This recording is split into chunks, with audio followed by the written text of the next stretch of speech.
Hello friends, welcome to Pro Academic Skills channel. In this video, I will explain you the topic evolution of computer.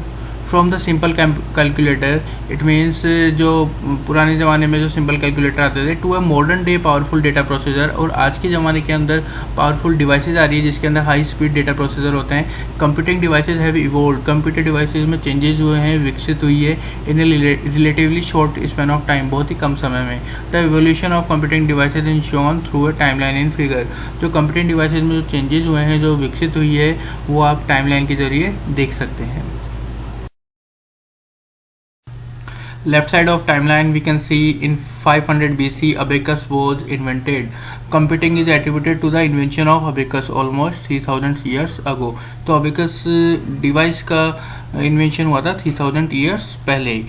It was a mechanical device. या mechanical device थी capable of doing simple arithmetic calculation only, जिसमें केवल simple mathematical calculation हो सकती थी, arithmetic calculations. Next one is in 1642 Pascaline was developed. Blaise Pascal invented a mechanical calculator. Blaise Pascal ने invent किया था mechanical calculator, known as Pascal calculator. उसको Pascal calculator भी कहा जाता था और पास्कलाइन भी कहते थे. To do addition and subtraction of two numbers directly, जिसके अंदर अपन दो नंबर का एडिशन और सब्ट्रैक्शन कर सकते थे. And multiplication and division through repeated addition and subtraction. तो multiplication and division through repeated addition and subtraction, it means कि अपन को अगर मल्टीप्लिकेशन करना है तो एडिशन है उसको अपन को रिपीट करना होगा बार बार, जिससे अपन मल्टीप्लिकेशन कर सकें. उसे करना है, और अगर अपन को डिवीजन करना है तो डिवीजन करने के लिए अपन को सब्ट्रैक्शन करने होंगे रिपीटेड फॉर्म में, जिससे अपन डिवीजन कर सकें. Now next one is in 1834 analytical engine was developed. तो चार्ल्स बेबेज ने इन्वेंट किया था analytical engine. A mechanical computing device, mechanical computing device थी for inputting, processing, storing and displaying the output. इसका मतलब हो गया कि उसमें इनपुट भी कर सकते थे, उसको इनपुट डेटा को प्रोसेस कर सकते हैं, प्रोसेस करने के बाद स्टोर कर सकते हैं, स्टोर करने के बाद में डिस्प्ले कर सकते हैं as a output, which is considered to form the basis of modern computers. तो आजकल के ज़माने के अंदर जो कंप्यूटर में जो वर्किंग होती है, जैसे कीबोर्ड के द्वारा डेटा इंसर्ट करना, प्रोसेस में लाना, फिर स्टोर करना, डेटा को डिस्प्ले करना, तो इस तरीके के जो वर्क हैं जो आज के मॉडर्न कंप्यूटर में भी हो सकते हैं, वही वर्क एनालिटिकल इंजन कंप्यूटर में भी होते थे.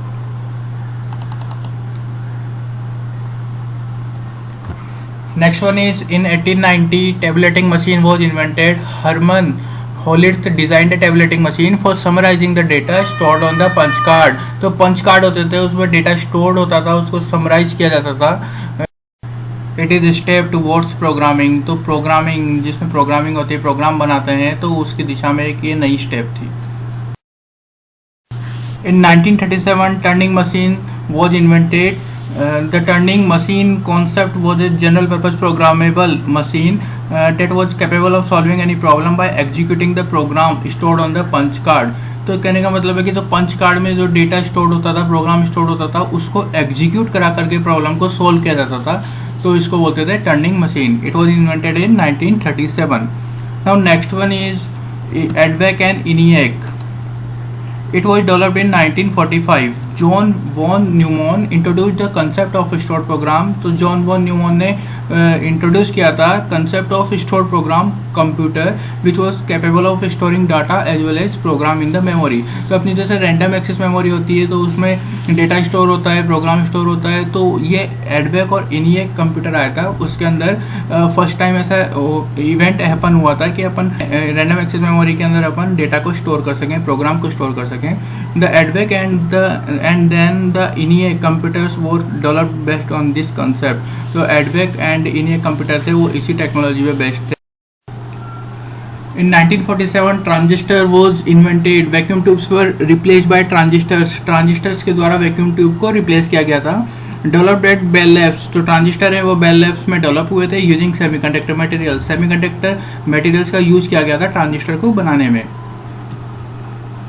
Next one is integrated circuit. An integrated circuit IC is a silicon chip. Silicon chip होती थी which contains entire electronic circuit, जो पूरे इलेक्ट्रॉनिक सर्किट को on A small very small area बहुत ही कम एरिया के अंदर कवर करती थी। The size of computer drastically reduced because of IC. तो कंप्यूटर की जो भी साइज थी, जो बिग साइज में कंप्यूटर्स होते थे, बड़े बड़े कंप्यूटर्स होते थे, क्योंकि उनमें वैक्यूम ट्यूब ट्रांजिस्टर्स का यूज किया जाता था। आईसी का यूज करने के बाद में उनकी साइज में डिक्रीमेंट हो गया, क्योंकि एक आईसी है वो 1000 ट्रांजिस्टर के इक्वल होती है, और 1 ट्रांजिस्टर है वो 1000 वैक्यूम ट्यूब से इक्वल होता है। तो आईसी की साइज कम होती है, जिससे स्मॉल एरिया वो कवर करती है। So integrated circuit was developed in 1970। तो आप देख सकते हैं, जैसे अपन टाइमलाइन के अंदर लेफ़्ट टू राइट की तरफ जाते हैं तो कंप्यूटर की साइज़ में डिक्रीमेंट होता है, डिडक्शन होता है, और कंप्यूटर की जो वर्किंग स्पीड है उसमें ग्रोथ होती है, इंक्रीमेंट होता है। Okay, so this is the timeline of की invention of computing technology. Next topic is von Neumann architecture for the computer. In this diagram you can see in left side of this diagram input, in mid central processing unit and memory, and right side of this diagram is output. So the von Neumann architecture is shown in figure. It consists of a central processing unit CPU for processing arithmetic and logical instructions. तो इस diagram के अंदर आप देख सकते हैं central processing unit है जो क्या करती थी, वो प्रोसेस करती थी अरिथमेटिक एंड लॉजिकल इंस्ट्रक्शंस को। अब memory to store data and program, memory के अंदर डेटा और प्रोग्राम को स्टोर किया जाता था। Input and output devices and communication channels to send और रिसीव द आउटपुट डेटा। तो इनपुट एंड आउटपुट डिवाइसेस होती थी और एक कम्युनिकेशन चैनल होता था जिसके थ्रू अपन डेटा को सेंड कर सकते थे। Electronic Numerical Integrated and Computer ENIAC is the first binary programmable computer based on von Neumann architecture। इन्हें कंप्यूटर में von Neumann आर्किटेक्चर को फॉलो किया गया था।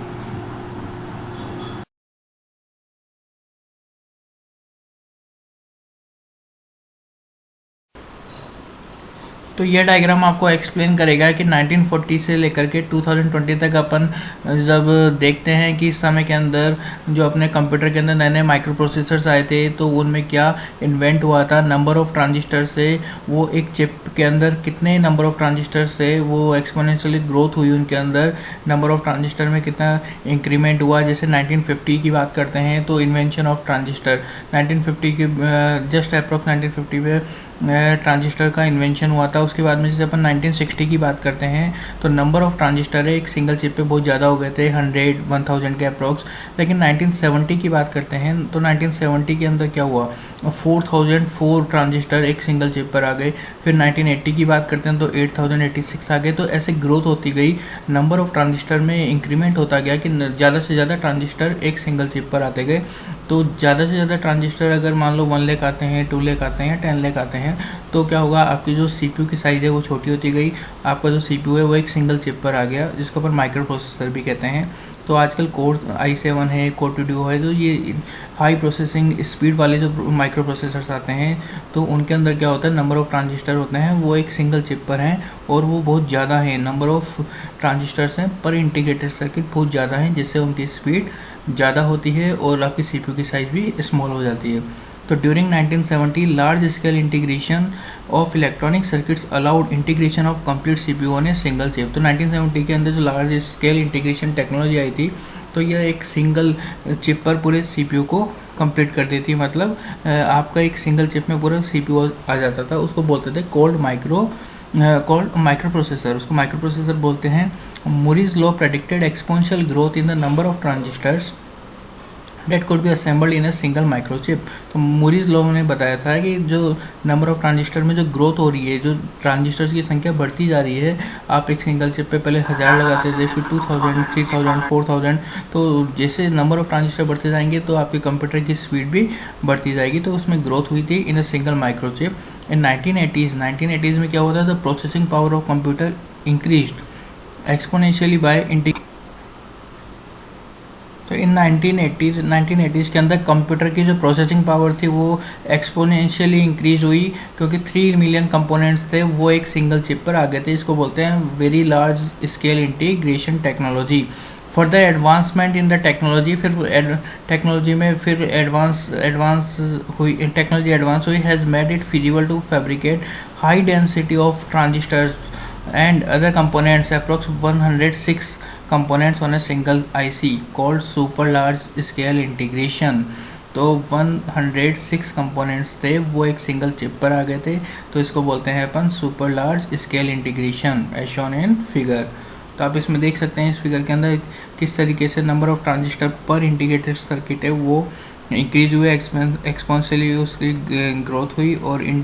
और जो जिस हिसाब से आपके 1940 से अपन 2020 तक जाते हैं तो आपके जो माइक्रो प्रोसेसर्स है उनमें नंबर ऑफ ट्रांजिस्टर्स इंक्रीज हुए, जिससे आपके कंप्यूटर की स्पीड में ग्रोथ हुई।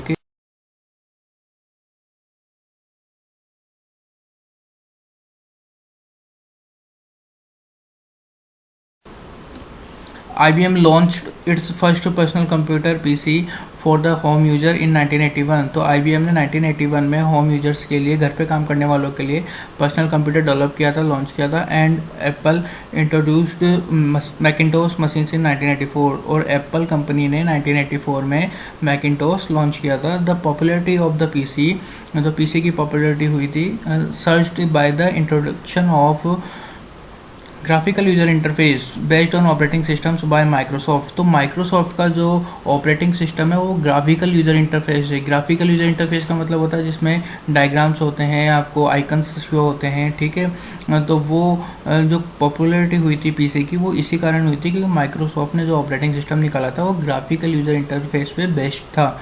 And others in place of computers with only command line interface. और अदर्स मतलब अदर ऑपरेटिंग सिस्टम थे, जैसे आप लाइनक्स की बात करो तो वो क्या थे, वो थे कमांड लाइन इंटरफेस, जिसके अंदर आपको ब्लैक स्क्रीन शो होती थी और उसके अंदर आपको उसमें अपन को कमांड्स लिखने होते थे लाइक यूनिक्स और डोस। तो यूनिक्स और डोस हैं वो ऑपरेटिंग सिस्टम है, command line interface operating system. Around 1990 के around the growth of world wide web जो अपने इंटरनेट है वो उसमें ग्रोथ हुई थी। Further accelerated mass usage of computers, तो उसके कारण के कंप्यूटर का ज़्यादा से ज़्यादा यूज़ में आने लग गया था। And thereafter computers have become an indispensable part of everyday life. तो कंप्यूटर आपके जीवन का एक हिस्सा बन गया था, जो आप डेली यूज़ में कंप्यूटर को लेने लग गए थे।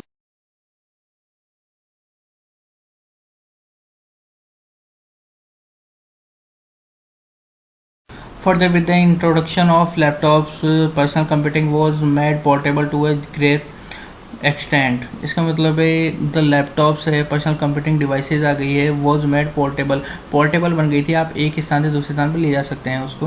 And this was followed by smartphones, tablets and other personal digital assistant. तो ये किसको फॉलो करते थे, जैसे स्मार्टफोन्स हो गया, आपके मोबाइल फ़ोन, टैबलेट है, अदर पर्सनल डिजिटल असिस्टेंट जो आपकी पर्सनल कुछ डिजिटल डिवाइसेज होती है। These devices have leveraged the technological advancement in processor miniaturization, faster memory, high speed data and connectivity mechanism। इसका मतलब है कि जो ये डिवाइसेज होती थी वो क्या होती थी, उनमें टेक्नोलॉजी, एडवांस टेक्नोलॉजी यूज़ में ले रहे थे और उसमें प्रोसेसर होते थे वो भी हाई स्पीड प्रोसेसर होते थे जिसमें अपन हाई स्पीड डेटा ट्रांसफ़र कर सकते थे। कनेक्टिविटी में इम्प्रूवमेंट हुआ और फास्टर मेमोरी, उनकी जो मेमोरी पावर थी वो भी क्या थी, फास्ट, जिससे आप डेटा को ज़्यादा से ज़्यादा डेटा को आप ट्रांसफ़र कर सको, स्टोरेज कर सको और यूज में ले सको। The next wave of computing devices includes the wearable gadgets. तो नेक्स्ट जो कंप्यूटिंग डिवाइसेज आई वो वियरेबल गैजेट्स आए, लाइक आप उसको आप पहन सकते हो, यूज कर सकते हो, जैसे स्मार्ट वॉच आ गई, आपके हेडफोन्स होते हैं such as smart watch, lenses, handbags, headphones etcetera. Leveraging the power of artificial intelligence. इसका मतलब है कि जो आर्टिफिशियल इंटेलिजेंस जो अपनी न्यू टेक्नोलॉजी है उसकी डिमांड बढ़ती गई और उसके कारण से जो स्मार्ट अप्लायंसेज हो गए are becoming a part of internet of things, वो भी है ना जो इंटरनेट के थ्रू अपन यूज़ में उसको लेने लग गए। तो इस वीडियो में अपन ने देखा कि कंप्यूटिंग डिवाइसेस में ईयर बाय ईयर कैसे चेंजेस हुए हैं। Okay, thanks for watching the channel. Thank you once again.